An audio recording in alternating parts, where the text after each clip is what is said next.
love. Welcome back. What's up, y'all? This is Reese. This is Kafa. Yo, get fit.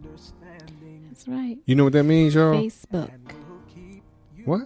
It means Facebook, Uh-huh. Instagram, Uh-huh.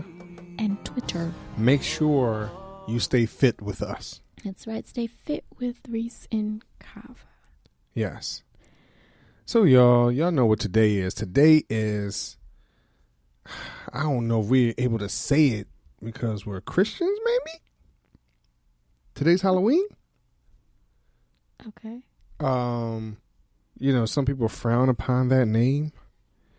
Some people don't want that word to come out their mouths as Christians, thinking that you're cussing at them or something crazy like that. I've heard some really, really, really harsh things about that particular word, let alone the day. Okay. Because I think the day is even worse.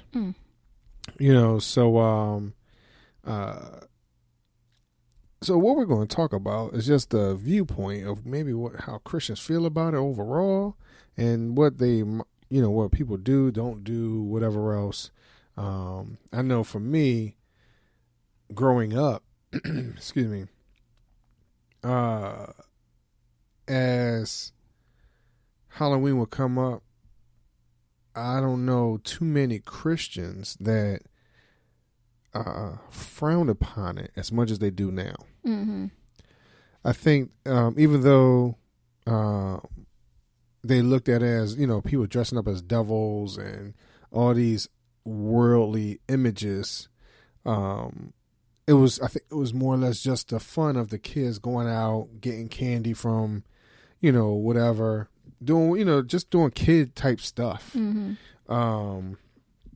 Whereas recently, and not just within the last 20 years, but even before that, I think that Christians have started to frown upon a little bit more. And I understand that there are some other ideals about Halloween or Hallows, Eve or whatever it might be. Mm-hmm.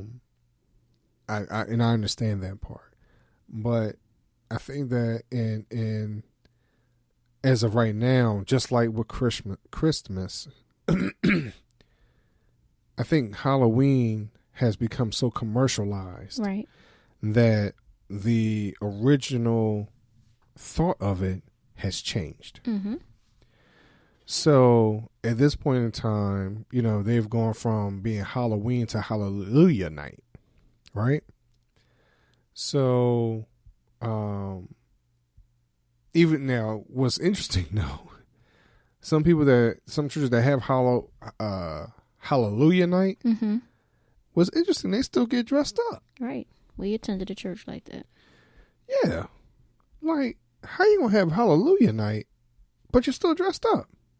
I thought that was part of the reason why you didn't like Halloween. I didn't understand that part. Mm-hmm.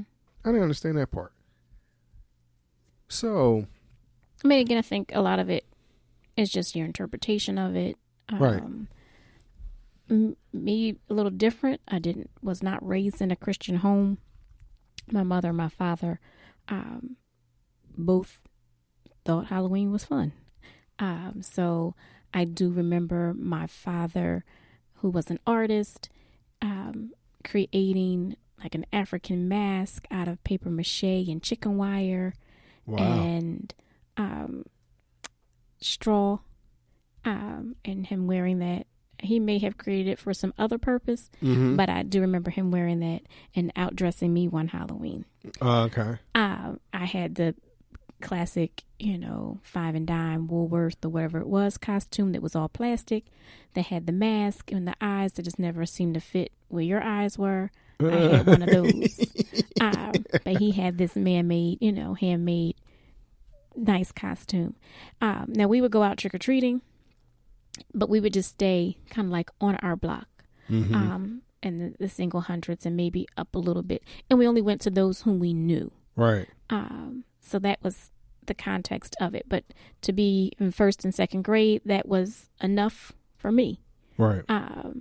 And up and down all those steps and so forth and so on. We didn't go out until later, it was actually dark, because back then we had changed the clocks prior to Halloween. Now, a couple presidents ago, they changed it so we don't turn our clocks back until after Halloween. So it stays lighter for the kids. But so I do recall that. I also do recall when I was with my mom for a Halloween that it was kind of like after E.T. came out, and I wanted to dress up with the white sheet just like E.T. And, so I had that. I had my princess moments. I've had parades down on South Street. Like, we went all out just doing that. Again, I guess maybe coming from an artistic family, that was a way of expressing ourselves. So my cousin would have fruit all over her head. I had tree branches all over, glued to my clothes or sewn on my clothes. Like, we, did a whole lot of different things when it came to some of the Halloweens. And as you said, as I got into Christianity, it was kind of like frowned upon. Right. So that was kind of a pagan holiday, if you will, and one that was not approved of and honored in the Christian households and places of faith. Right. So the thing is that let's give the real history of Halloween. All right. So Halloween was technically, I guess, the Day of the Dead to some degree, right? And then because it was the eve before All Saints Day, which is actually November 1st. So I don't understand if you do not, if you did not celebrate the Day of the Dead, Ghost Rising, whatever it might have been for October 31st, why not just concentrate on All Saints Day? Right. I mean, in some of what I'm reading, that they set bonfires and put out the jack-o'-lanterns and wore costumes to kind of ward off the evil spirits, because they felt as though evil spirits were raised up. So you didn't want to look like yourself because you were nervous that these ghosts and these spirits would bother you and haunt you. So you dressed up differently and wore costumes and had the lamps out to kind of so you could see what was going on, if you will. Right. So like you said, I'm like you, kind of like, well, hey, like, what's that all about? What's, why is it so frowned upon, if you will? And even with some of it with calling November 1st All Saints Day, that was a pope that called it All Saints Day. So I'm not, like you said, not quite sure. So if you're listening to this and you kind of have more information about Hallows Eve, aka Halloween, and All Saints Day, we're going to do our due diligence of doing a little more research. But if you can share a little bit with us, please comment and send us an email, whatever you got to do, so that we can become more educated about this, this topic and this day, if you will. But I just want to say one other thing. I was listening on the radio a couple of weeks ago, and there's this petition. I don't remember what state it's in, but there's a petition going out right now that Halloween should be moved. That really? That it should be moved from the 31st, because the 31st can fall on a weekday, and the children need to go out and party and get their things, and the young adults need to party. So they feel as though that we should change Halloween to the last Saturday, I think. Last Saturday of the month, and not the 31st. So this is kind of like not going with the whole All Hallow Eve and the All Saints Day if you change it to the last Saturday of October. So it's just a little interesting there. But, so I'm gonna say this. In the with that, I understand, because of if Halloween is on during the week, people are trying to rush home. They want to get out before a certain time. and then get back home by a certain time, because you still have school, you still have whatever else during the week. And because it's such a quote unquote holiday for these youngsters, let's say toddler to maybe 5th grade, 6th grade, you kind of want them to be a little more secure in what they're doing. If you're out on a Saturday, it's easier for you to go out during the day.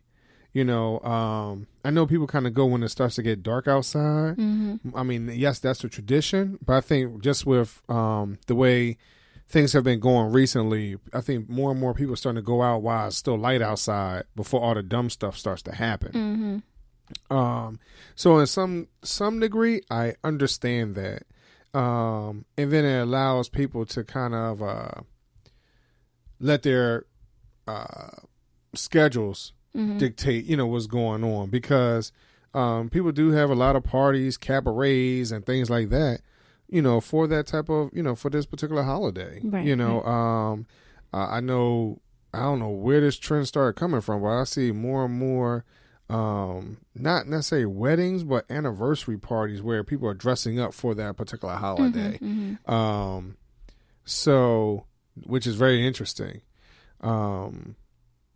So that's I can understand it. I mean, for adults, it's kind of like the masquerade type celebration, if you will. Like you're having a chance to dress up and put on as a character or whatever. But yeah, I did a little research. So there's a nonprofit that's out that wants to move it to the last Saturday of October and not call it Halloween. I guess Halloween could still be Halloween on the 31st, but the last Saturday of October, they're started a petition to call it National Trick or Treat Day. Okay. So, and some of the people who are behind this are the Halloween and Costume Association. So I kind of see that there's some monetary things that go along with this, because I think if Halloween is on a Thursday, everybody might not go out and buy costumes. Like, oh, it's Thursday, like we got stuff to do. Right. But if you have it on Saturday, then hey, there'll be a whole lot more big hoopla around getting a costume, because you're not worried about the following day of it being a regular day. So I wonder if that's what's pushing it. But getting back to what you were saying in reference to within the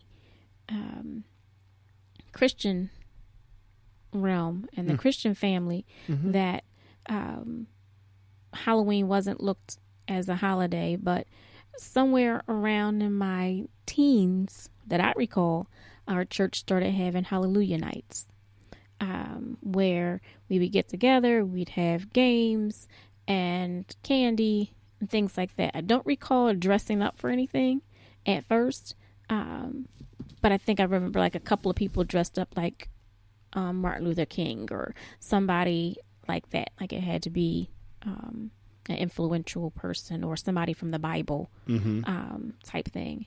And then I recall when we were at another church and we had children, that they had a Hallelujah night and had games and lots of candy for the kids. And I think we fed them, and they had, hamburgers or hot dogs, that type of a thing. And it was fun. So I think what Hallelujah night became kind of from parents not wanting to take their kids out, knocking door to door. One, because you probably didn't know everybody. Unlike, again, my dad, when he took me out, he was born and raised on that block. So he knew everybody. Right. And everybody knew him, and they all knew me. So that was a little bit different and more trusting. I remember going out with my mom. I think I was in 3rd or 4th grade, and she had to raid my bag because she was like, oh, somebody had a knife in their candy. Right. And, somebody else had their candy was laced with something. So it was just like, hey, all these things, even like, I think there was things in somebody's apple. Like it was just crazy on what was going on in the 80s with Halloween and people giving out candy. Yeah. So I think so when the 90s and the 2000s came around, we kind of took ownership of it and said, hey, no, we're going to still get these kids together so they're not out on the street and they're not out there getting candy that's laced with something, but still able to enjoy one another and have some type of event in that realm. So I think that's kind of how Hallelujah Nights kind of came about. Again, community. If you're out there and you know how this Hallelujah Night thing started, share your stories about, Hallelujah Nights or Halloween talks. Excuse me. But see, I think, as you do your research on this and you look at other churches who are really promoting Hallelujah Night, a lot of them are saying, hey, we still have the cops here at the church, so it's a safe environment. Mm-hmm. Hey, you don't have to worry about, like you said, your candy being some type of way. You don't have to worry about someone trying to rob you or whatever else. Because, I've shared it on another show that I'm on, the Neighbors Podcast, where, for Halloween, I was jumped for my candy. Mm-hmm. So, and that's growing up in West Philly. So, that, when you have a situation like that, that's a little something that, you consider, you think about. That, hey, is it really safe out there anymore? And it's a little easier to manage to still celebrate these, this type of holiday that, the United States, really started pumping up in the between the 20s and the 50s, 1920s and 50s. Became a lot more commercialized because right now that's what I think I read somewhere there's like the second most celebrated holiday behind Christmas in the United States. So, so overall, Halloween, quote unquote, won't leave. Mm-hmm. Like, as long as people are making money, they're not going to fight to lose it. And it would take a lot for the church to really do away with it. So I see what the alternative would be. Hey, have a Hallelujah Night. People can still have fun, come get candy, whatever else. But it also is an outreach. It could be a potential outreach. Correct. For the community. Mm-hmm. For them to say, hey, you know what, it's a safe environment. You can, still do your thing and come here. Right. And it's a way, to help people know, hey, the church is fun. Like the church we are Christians and we can have fun. Right. So, we're not these stuffy old people going in this building and, whatever. That Christianity is fun, that is, is dope as Kirk Franklin always uses that word. So yeah, right. You're right. So, so that Christianity is fun, is a life full of abundance. And hey, we get together and we celebrate life. And that's what we're celebrating on this Hallelujah Night, that you don't have to go out to knock on doors that you don't know who's there. That you can still get dressed up if that's what that location is saying to do, and you can still have the candy because that's basically what the kids are all about, is getting the candy. But have fun and have games and other things like that. So I think it's a win-win. Like you're saying, Maurice, it's a great way to outreach, to network with other people. And, you might get somebody who normally wouldn't come to church. Right. Might come out that time. Think about all those who maybe just moved into the area. Mm-hmm. But they don't know the neighbors and where to go. So you invite them, come on, we're having a Hallelujah Night and on Halloween. So come on out with us and we'll have candy and food and games and fun for all ages. Right. Again, like you said, hey, even some of the adults like to get dressed up. Yeah, they do. They like to see the little kids scream and run away and, all that kind of stuff. I mean, that's been our kids. That's been what they love to do, is just, oh, Mom, we have to get candy for Halloween so we can give it out to little kids. Yeah. Like they find joy in sitting outside on October 31st in the cold. Yeah. While they give out candy to little kids. So, I think that's a good thing. You know, it can be a good thing, like you said, especially if your church does not have a lot of children. That's one thing that you can do, is certainly reach out to the community to your schools and things like that and let them know that you're going to have an event Right. that evening. And speaking of schools, I know when I was little, and we would have, on Halloween, you would have a Halloween parade. And Right. we would get Yeah. dressed up in our little plastic outfits and parade around the school. And I think they would have, give out prizes and things like that for the best dressed and Yep. whatever. And then I you would remember go, that. you would go classroom to classroom, and get candy.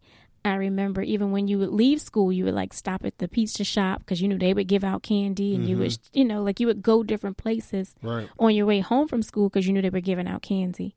But it changed not only in the church, but it changed also in the schools because our kids didn't wear those little plastic costumes. No.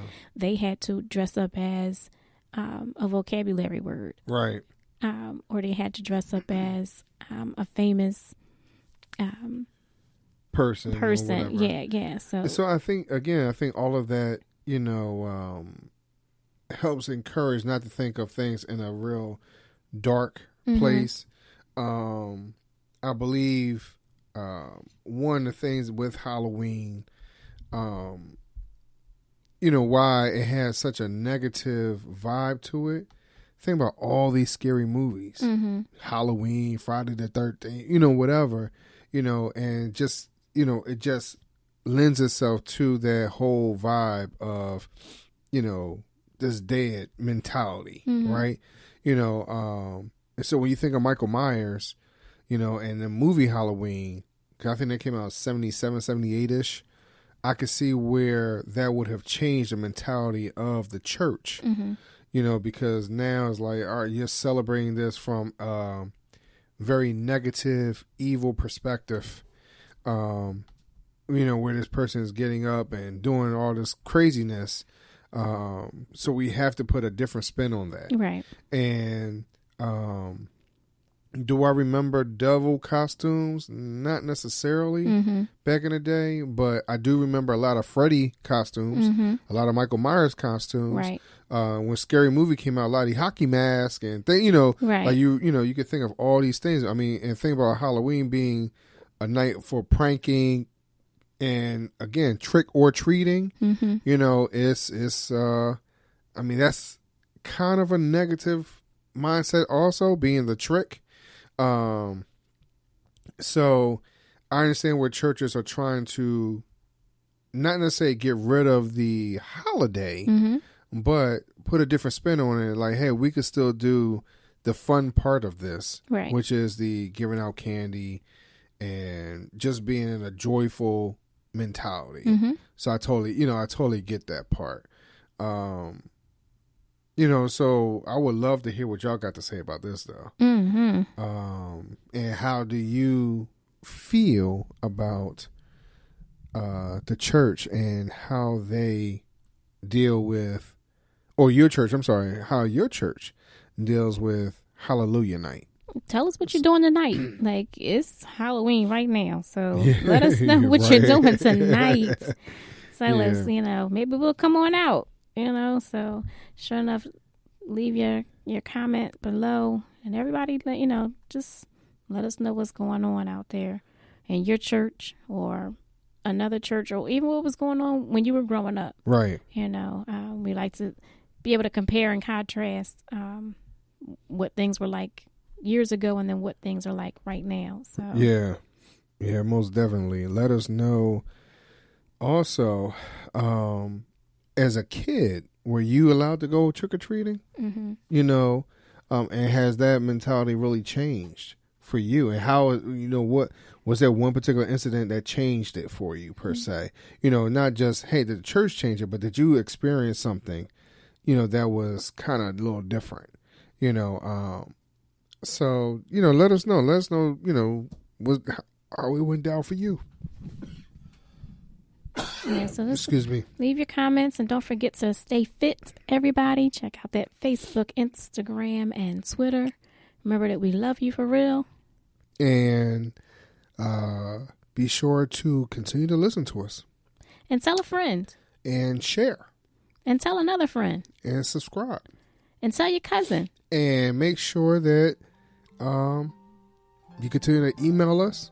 Yes. And message us. Mm-hmm. And if you want to be a part of the show, let us know that too. That's right. All right. Any suggestions you have, we're open. And be sure, please, let us know about this Halloween thing for you. I'm really curious as to what you got to say. Inquiring minds want to know. Right. So, yo, we love y'all. And we will talk to y'all later. All right, y'all. Peace.